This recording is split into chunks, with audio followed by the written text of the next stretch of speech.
Ready start. सभापति महोदय, प्रतिदिन छोटी मोटी झड़पें होती रहती हैं। हमारी फौजें बड़े उत्साह से उनके मुकाबले में खड़ी हैं। उनके हौसले बहुत ऊंचे हैं, लेकिन हमारी सरकार का भी यह कर्तव्य है कि उनके हौसले को कभी गिरने न दे। उन्हें हर तरह की सुविधा प्रदान की जाए जिससे उनका आत्मविश्वास बढ़े।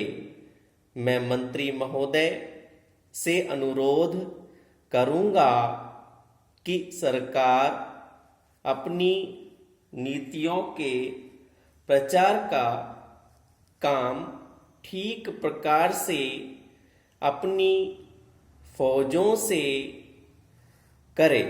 उनको अच्छे अच्छे हथियार दे।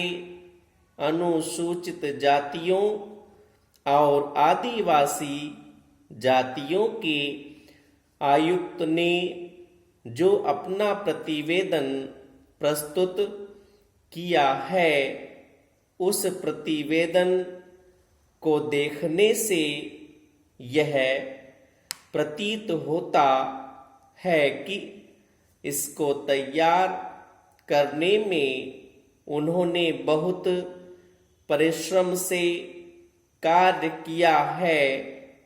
इसके लिए मैं उनको और उनके सहयोगियों को धन्यवाद देता हूँ, परंतु साथ ही साथ इस प्रतिवेदन के संबंध में कुछ आवश्यक निवेदन भी करना चाहता हूँ।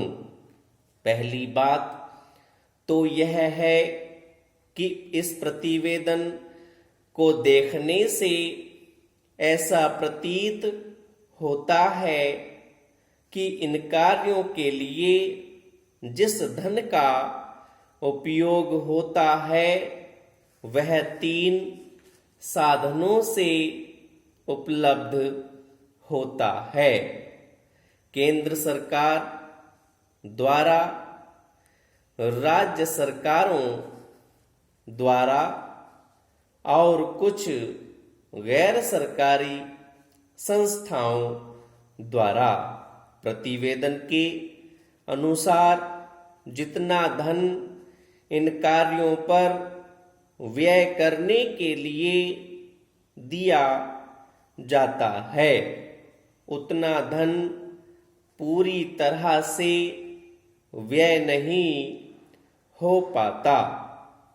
मैं यह नहीं कह सकता कि आवश्यकता से अधिक धन दिया जाता है या कार्यकर्ताओं को वह धन प्राप्त ही नहीं होता, जिसके कारण से वह बिना खर्च हुए बच जाता है।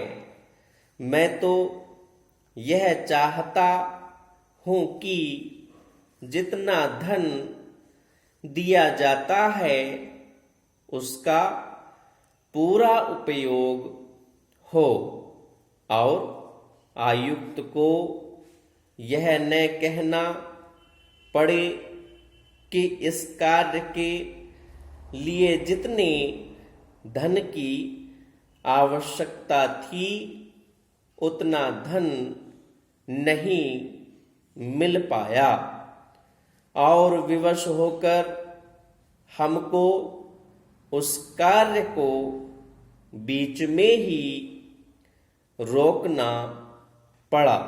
जहाँ तक राज्य सरकारों का संबंध है, बहुत सी सरकारें अभी तक इस कार्य में असावधानी से काम ले रही हैं, स्टॉप।